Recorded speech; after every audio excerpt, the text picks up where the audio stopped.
I should have known something was wrong the moment my mother-in-law insisted on hosting a special family dinner on a Wednesday night. Valerie never does anything without a reason, and her voice had that sugary sweet tone that always means trouble. I'm Natalia, and I've learned to read between the lines when it comes to family dynamics. After 7 years of being married to Leonard, I thought I'd seen it all. The holiday drama, the passive-aggressive comments about grandchildren, the subtle competition between siblings. But nothing could have prepared me for what happened that night. The dining room was set with Valerie's best china, another red flag. My brother Leonard squeezed my hand under the table, a gesture that would make sense later. His wife, Erin, couldn't stop fidgeting with her napkin, her cheeks flushed pink with excitement. Before we start eating, Valerie announced, beaming at everyone around the table, Erin has some wonderful news to share. I lifted my wine glass, grateful for the Cabernet's familiar comfort. Erin stood up, practically bouncing on her toes. We wanted the family to be the first to know. She paused for dramatic effect. Craig and I are engaged. The wine glass froze halfway to my lips. Craig. My Craig. Well, not mine anymore, but the same Craig who had shared 3 years of my life before disappearing with nothing but a text message and a trail of lies. Isn't it wonderful? Valerie clapped her hands together.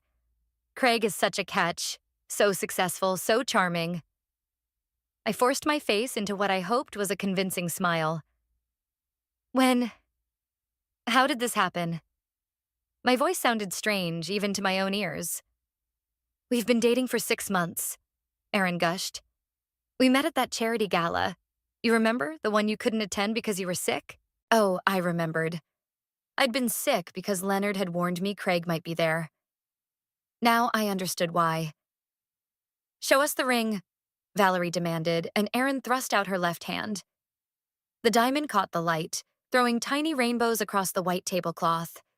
It was exactly the kind of ring Craig would choose. Flashy, expensive, designed to impress. Natalia, Leonard whispered. Are you okay? I took a long sip of wine. Of course, why wouldn't I be? Erin was still talking, describing the proposal in detail. And then he got down on one knee right there in the restaurant. Everyone was watching. Just like Craig, I said, my voice dripping with honey. Always knowing how to put on a show. The table went quiet. Erin's smile faltered slightly. What do you mean? She asked. I shrugged, stabbing a piece of roasted potato with my fork. Oh, you know Craig. He has a flair for the dramatic. It's part of his charm. Leonard kicked me under the table, but I ignored him. The thing about karma is that sometimes it needs a little nudge in the right direction. Did you two know each other before? Valerie asked, looking between Erin and me with sudden suspicion. We dated, I said simply, watching Craig's name hover in the air like smoke. A lifetime ago. Erin's face paled. He never mentioned, didn't he? How strange. I took another sip of wine. Pass the salt, please. The rest of dinner passed in a blur of forced conversation and awkward silences. As we gathered our coats to leave, Erin caught my arm. Natalia, I had no idea about you and Craig. If this makes you uncomfortable, don't be silly, I said, patting her hand. The past is the past. I just want you to be happy. But as I walked to my car, my cousin Seth fell into step beside me. You're planning something, he said. It wasn't a question. I don't know what you're talking about. That smile you had during dinner? That's the same smile you had before you put pink hair dye in my shampoo in 10th grade. I laughed, but it wasn't a happy sound. Some people never change, Seth, and some lessons need to be learned the hard way. Just be careful, he warned. This isn't like high school pranks. This is family. I watched Erin and Leonard drive away, their taillights disappearing into the darkness. Exactly, I whispered. This is family, and sometimes family needs to be protected from themselves. My phone buzzed with a text from my friend Alice. How did it go? I typed back quickly. Remember that karma we've been waiting for? I think it's finally showing up for dinner. He's doing the thing with the phone again. Alice said, sliding into the booth across from me at our usual coffee spot. You know, where he keeps it face down and jumps every time it buzzes? I stirred my latte absently. It had been 2 weeks since the engagement announcement, and I'd been collecting little pieces of information like breadcrumbs. How do you know? I was at the gym yesterday. Saw him with Erin. She kept trying to show him something on her phone, and he practically had a panic attack when she reached for his. Some things never change, I muttered, remembering how Craig used to do the same thing with me. Back then, I'd believed his excuses about work privacy and client confidentiality. Are you sure you want to do this? Alice leaned forward, her face serious. You could just tell Erin everything directly. Show her the old texts, the evidence from when you caught him. I shook my head. She wouldn't believe me. Craig's too good at spinning stories. He'd say I'm bitter, jealous, trying to ruin their happiness. No, she needs to see it for herself. My phone lit up with a text from Erin. Lunch tomorrow? Need your help with wedding stuff. Speaking of seeing things, I showed Alice the message. Looks like my dear sister-in-law wants wedding planning advice. That's awkward. That's perfect, I corrected. Craig always gets sloppy when he feels secure. The more I help with the wedding, the more chances he'll slip up. The next day, I met Erin at an upscale restaurant downtown. She had magazines spread across the table, sticky notes marking various pages. I'm so glad you came, she gushed. Craig says I'm overwhelming him with all the details, but I want everything to be perfect. Of course you do.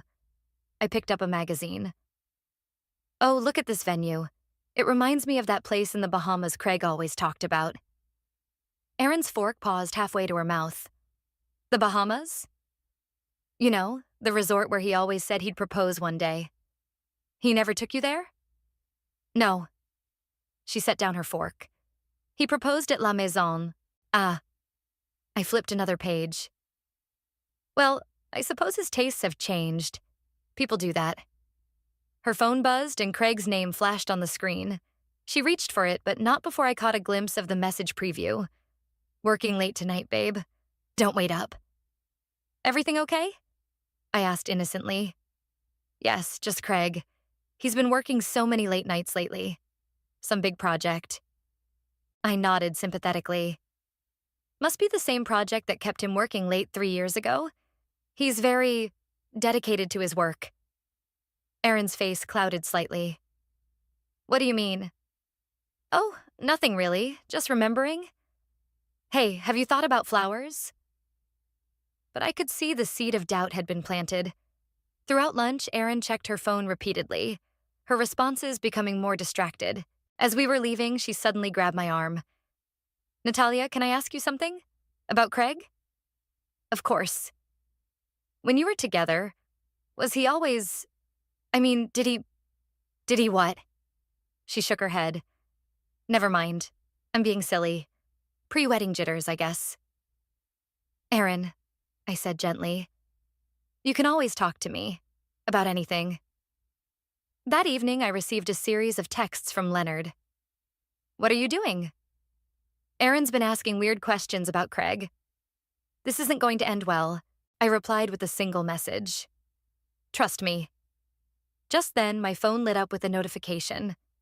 Someone had tagged Craig in a photo at a bar downtown. Definitely not working late. In the background, a blonde woman was clearly visible, her hand on his arm.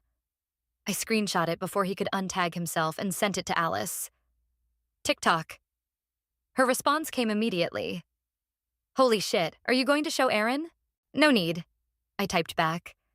She follows him on social media. She'll see it herself. And when she does, she'll start looking closer. That's how it always starts. I put my phone down and walked to my window, watching the city lights flicker in the distance. Some people might call what I was doing cruel, but sometimes kindness means letting someone discover the truth on their own. Sometimes the most loving thing you can do is step back and let karma do its work. My phone buzzed again. Another text from Erin. Can we meet for coffee tomorrow? I need to ask you something important. I smiled as I typed my response. Of course. I'm always here for you. Leonard was waiting at my apartment when I got home from meeting Erin. His expression told me everything I needed to know. She's been crying, he said without preamble. Want to tell me why my wife spent 3 hours going through Craig's old Facebook photos last night? I hung up my coat.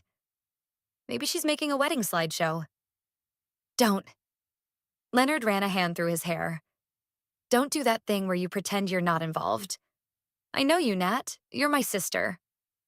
Exactly. I'm your sister. So why aren't you more concerned that your wife is marrying someone like Craig? Because it's not my decision to make. He paced my living room. And it's not yours either. I walked to my kitchen, pulling out 2 wine glasses. Did you know he's still seeing Rebecca? Leonard froze. What? Rebecca. The same woman he was seeing behind my back 3 years ago. She was at Murphy's bar last night, hanging all over him while Aaron thought he was working late. Shit. Leonard accepted the wine glass I offered. How do you know this? Because some things never change, Len. Same bars, same women, same lies. I pulled out my phone, showing him the tagged photo. He's not even trying to hide it anymore. Does Aaron know about Rebecca? She will. Eventually. I took a sip of wine. The question is, are you going to keep protecting Craig, or are you going to protect your wife? Leonard slumped onto my couch. It's not that simple. Actually, it is. Remember when I found out about Craig and Rebecca? Remember how I found out?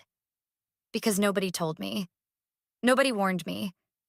I had to walk in on them myself. Nat. No, let me finish. Do you know what that feels like? To realize that everyone knew except you? To feel like the biggest fool in the world because you trusted someone who never deserved it? Leonard stared into his wine glass. Aaron asked me about Craig's past relationships today. What did you tell her? I said she should talk to you. I laughed without humor. Coward. What was I supposed to say? Hey, honey, your fiancé is a serial cheater who broke my sister's heart? Yes, exactly that. Our argument was interrupted by my phone buzzing. A text from Aaron. Found something weird in Craig's desk. Can you come over? I showed Leonard the message. Still think we should let her figure it out on her own? He stood up, grabbing his keys. I'm coming with you. 20 minutes later, we were sitting in Erin's kitchen. She had a shoebox on the table in front of her. I was looking for a stapler, she said, her voice shaky. But I found this instead. She opened the box, revealing a stack of photos and letters. What are they? Leonard asked, though I already knew. Memories, I said quietly. Craig keeps everything, every relationship, every conquest. It's like his personal trophy box. Aaron pulled out a photo. Me and Craig at the beach 3 years ago. Then another. Craig with a redhead I didn't recognize. Another with Rebecca. These are all recent, she whispered. Some from just months ago, while we were dating. Leonard reached for her hand, but she pulled away. Did you know? She asked him. About him and Natalia? About all of this? Aaron, did you know? The silence was answer enough. Aaron stood up abruptly, knocking over her chair. I need some air. I'll go with you, I offered, but she shook her head. No, I need to think. Alone. After she left, Leonard turned to me. Happy now? No, I said honestly. But at least she knows the truth. The truth? He gestured at the scattered photos. The truth is that you orchestrated this whole thing. You knew she'd find this box eventually. I didn't put these photos here, Leonard. I didn't make Craig cheat. I didn't make him lie. All I did was refuse to lie for him. My phone buzzed again. Alice checking in. I typed quickly, box of evidence found, stage 1 complete. What happens now? Leonard asked, staring at the damning collection of Craig's past. I started putting the photos back in the box. Now? Now we wait. Because the thing about truth is, once you start seeing it, you can't unsee it. Erin's smart. She'll connect the dots. And Craig? I smiled grimly. Craig's about to learn that karma doesn't forget. It just waits for the right moment. As we left Erin's house, I noticed a familiar car parked down the street. Rebecca's red BMW. Some people really never learn. Valerie's annual summer garden party was in full swing, and I couldn't have planned it better myself. The backyard was filled with family, friends, and most importantly, witnesses. "You're looking particularly pleased with yourself," Seth commented, handing me a mojito. Should I be worried? I watched Craig working the crowd, his arm wrapped possessively around Erin's waist. "Just enjoying the party." "Right." Seth followed my gaze. "And the fact that Rebecca RSVP'd has nothing to do with your good mood?" "Did she?" I feigned surprise. "How interesting. I wonder if Craig knows his favorite client is coming." "Natalia?" Seth's warning was cut short by Valerie's excited squeal. "Rebecca! Darling, you made it." Craig's head snapped up so fast I thought he might get whiplash. Rebecca stood at the garden entrance, wearing a dress that left little to the imagination. More importantly, she was wearing the necklace, the one Craig had given her last Christmas, thinking I didn't know about it. "This should be fun," I murmured, taking a sip of my drink. Erin was already walking over to greet the new arrival, dragging a visibly uncomfortable Craig along. "You must be Rebecca. Craig's told me so much about your work together." Rebecca's smile was pure venom wrapped in honey. "Has he? How sweet. Though I'm sure he hasn't told you everything." I moved closer, not wanting to miss a word. Craig's face had taken on that slightly green tinge I remembered so well. "Babe," he said to Erin, "I should check on the grill." "But you're not cooking today," Erin replied, confused. "And I want to hear about your work with Rebecca." "You never talk about it." "Oh, we do much more than work," Rebecca purred, touching the necklace at her throat. "Don't we, Craig?" Alice appeared at my elbow. "Is that the necklace he bought while we were together? The one he said was for his mother?" "The very same." Erin's eyes locked onto the jewelry. I could almost see the wheels turning in her head, connecting it to the identical necklace box she'd found in Craig's trophy collection. "That's a beautiful necklace," she said slowly. "Where did you get it?" "It was a Christmas gift," Rebecca replied, "from someone very special." Craig's phone chose that moment to buzz loudly. He fumbled with it, but not before Erin caught a glimpse of the screen. Why is Rebecca's message showing a heart emoji next to her name? Erin's voice had gone deadly quiet. The party around us seemed to freeze. Even Valerie stopped mid-conversation to watch the drama unfold. "It's not—" "I can explain," Craig stammered. "Explain what?" Rebecca's voice carried across the suddenly silent garden. "Explain how you've been seeing me for the past year. Explain the weekend in Vegas last month when you said you were at a business conference." Erin took a step back, then another. Her face had gone completely white. "Vegas?" she whispered. "Last month?" "Erin, baby, she's lying." Craig reached for her, but she jerked away. "Don't touch me." She yanked off her engagement ring and threw it at his chest. "Don't you dare touch me." The ring bounced off his shirt and landed in the grass. Nobody moved to pick it up. "Erin, wait," Craig called as she pushed past him. But she was already running toward the house, Leonard close behind her. Rebecca laughed, a sharp, cruel sound. "Oops, was that supposed to be a secret?"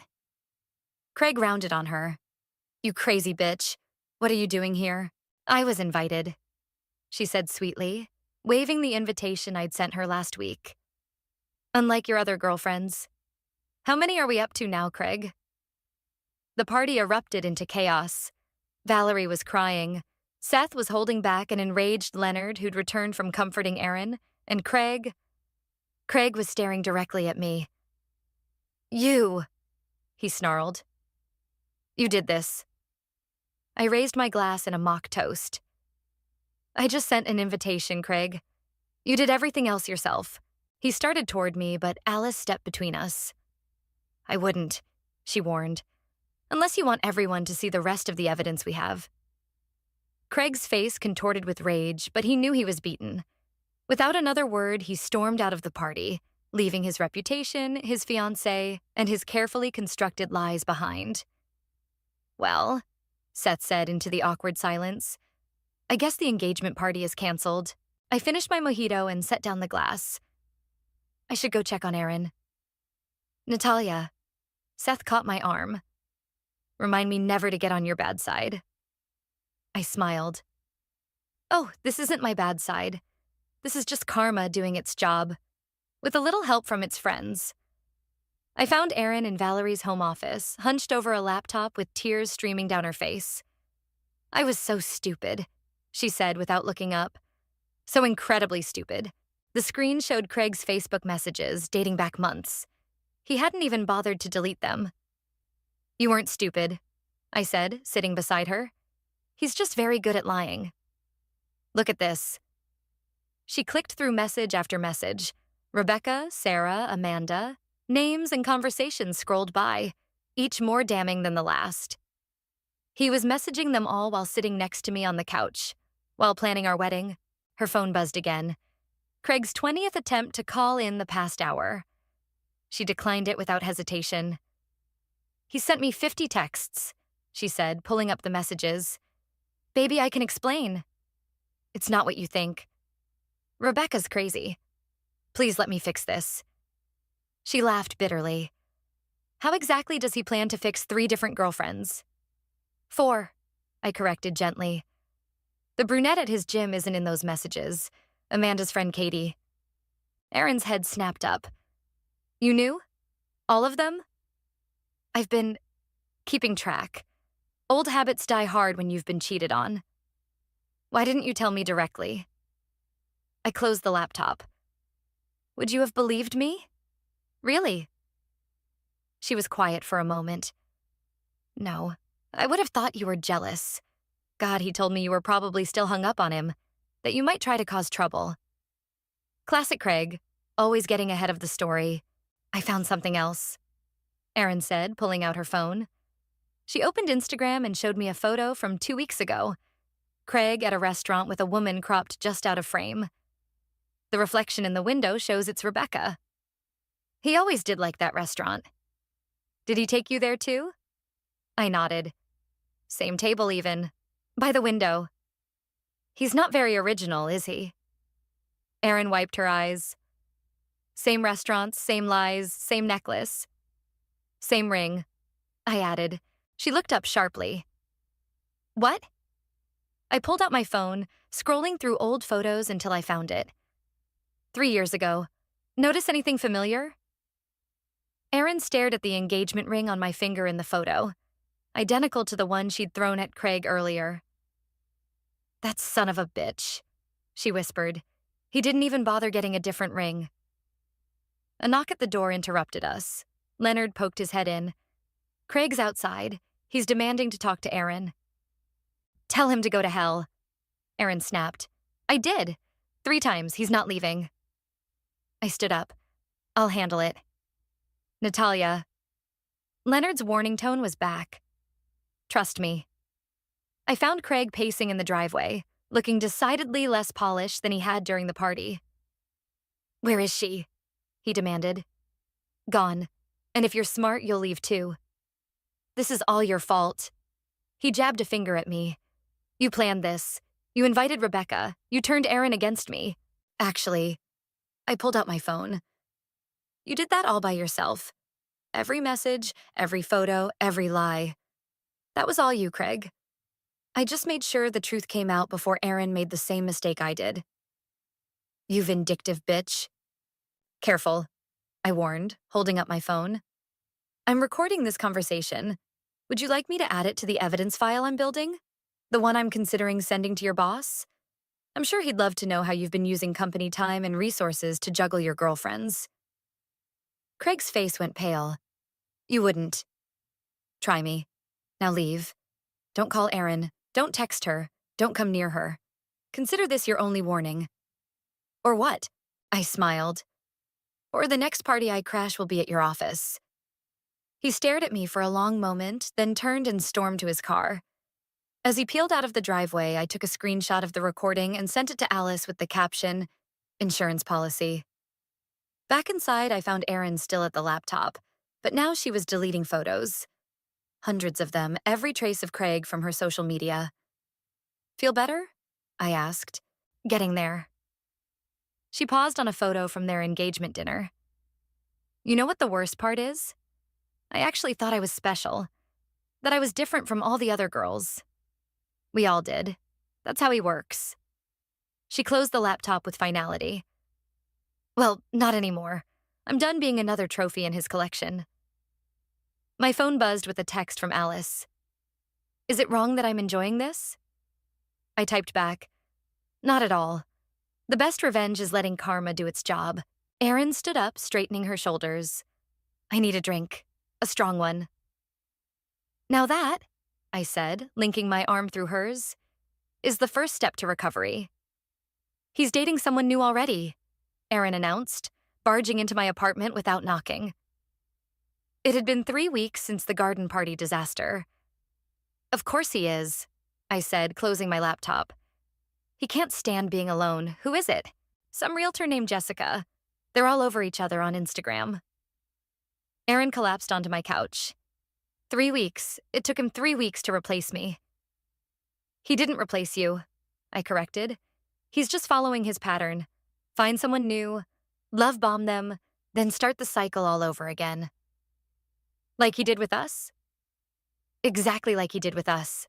My phone lit up with a message from Rebecca. Thought you'd want to know.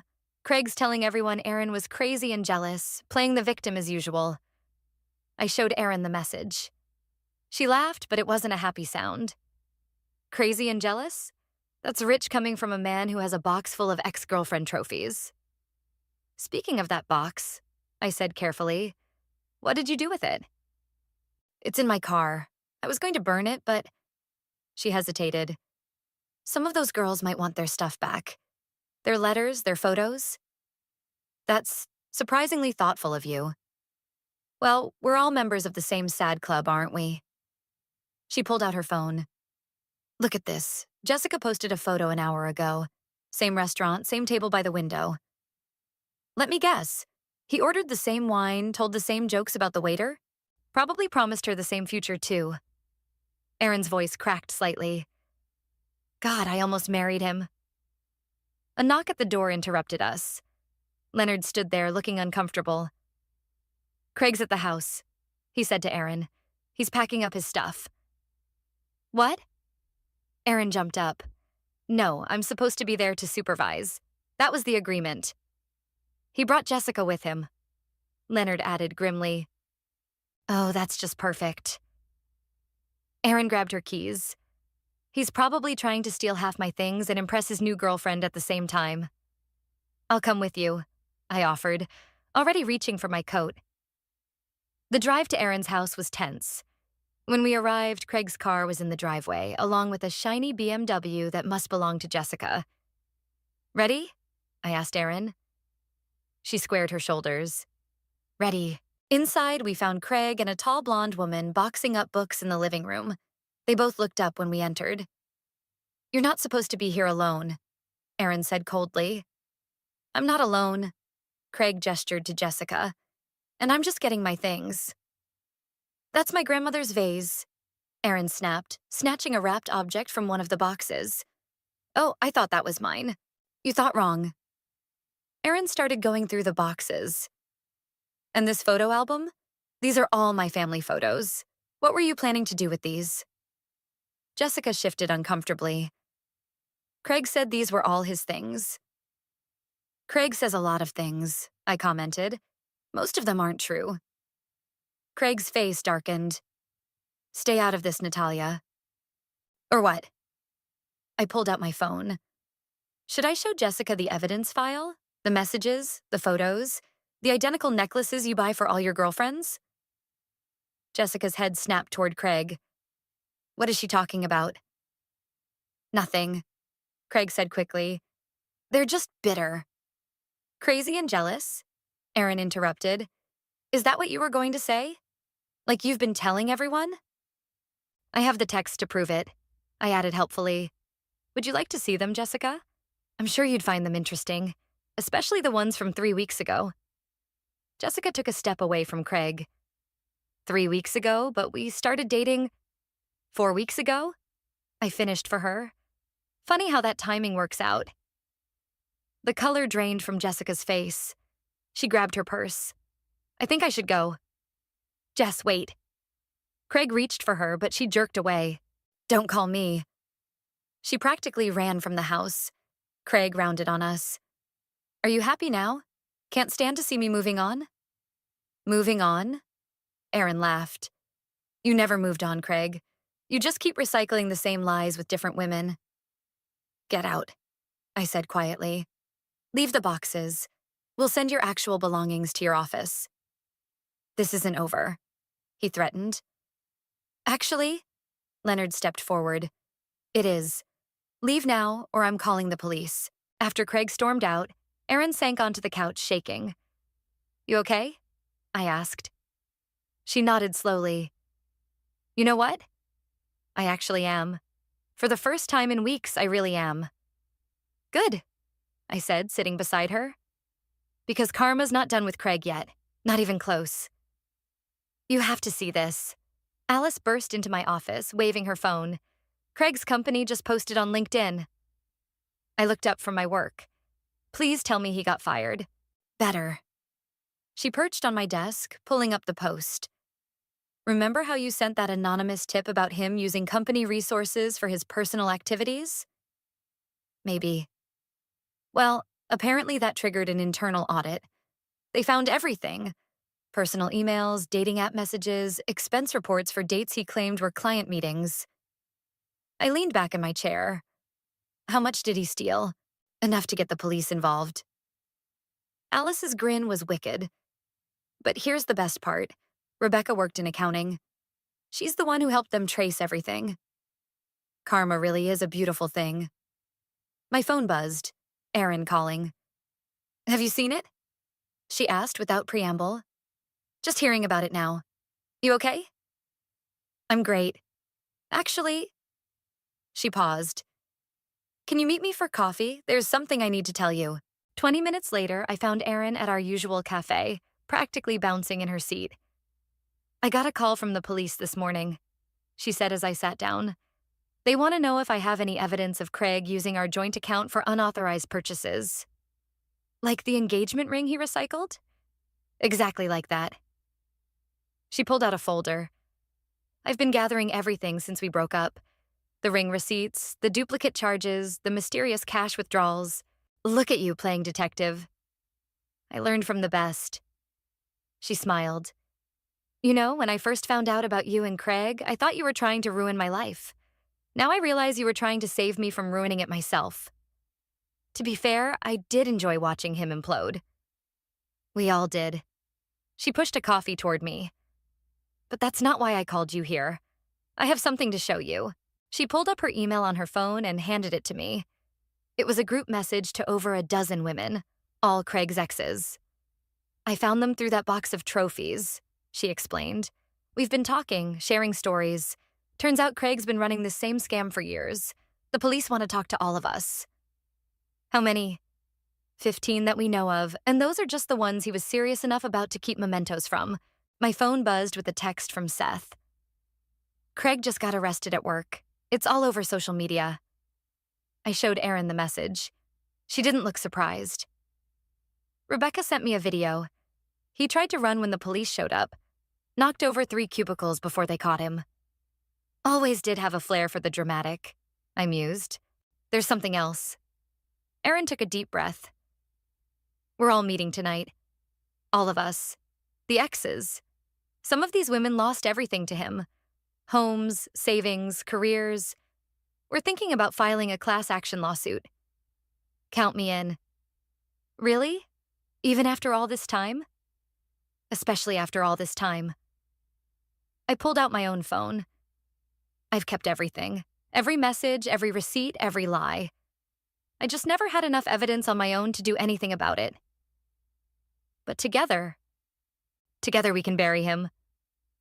The cafe door chimed and Alice walked in, followed by Rebecca. Seeing my surprise, Erin grinned. I hope you don't mind. I invited them. Thought we could start planning our strategy. Rebecca sat down, looking nothing like the woman from the garden party. I brought the company financial records, she said, patting her bag. Turns out being the other woman has its advantages. Craig trusted me with everything. And I brought wine, Alice added, producing a bottle from her purse, because this calls for a celebration. We can't drink here, I protested. Actually, we can. Aaron waved to the barista. I rented out the whole cafe for the afternoon. The others will be here soon. Others? Sarah's flying in from Chicago. Amanda's driving up from Portland. Even Katie's coming. The gym girl? I laughed. Craig must be having a meltdown. Oh, he is. Rebecca showed us her phone. Craig's desperate messages flooding her screen. He knows we're all talking. He just doesn't know what's coming next. To karma. Alice raised her coffee cup. To justice, Rebecca added. To sisterhood, Aaron said. I looked around at these women. Former rivals turned allies, victims turned warriors. To truth, I said finally. Because it always comes out in the end. The cafe door chimed again as more women began arriving, each carrying their own pieces of the puzzle that would finally bring Craig down. Sometimes revenge isn't about getting even. Sometimes it's about getting justice. And sometimes the best way to get justice is to let karma work through the very people who were hurt the most.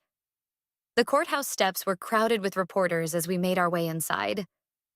15 women, walking together, heads held high. Ready for this?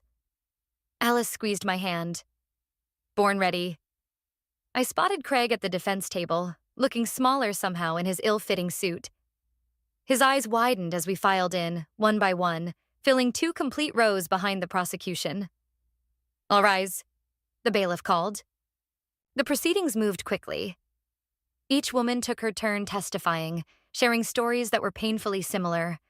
The love bombing, the manipulation, the financial fraud. Craig's lawyer looked increasingly desperate as the evidence mounted. When it was my turn, I walked to the witness stand with steady steps. Ms. McBride, the prosecutor began. Please tell the court about the pattern you discovered.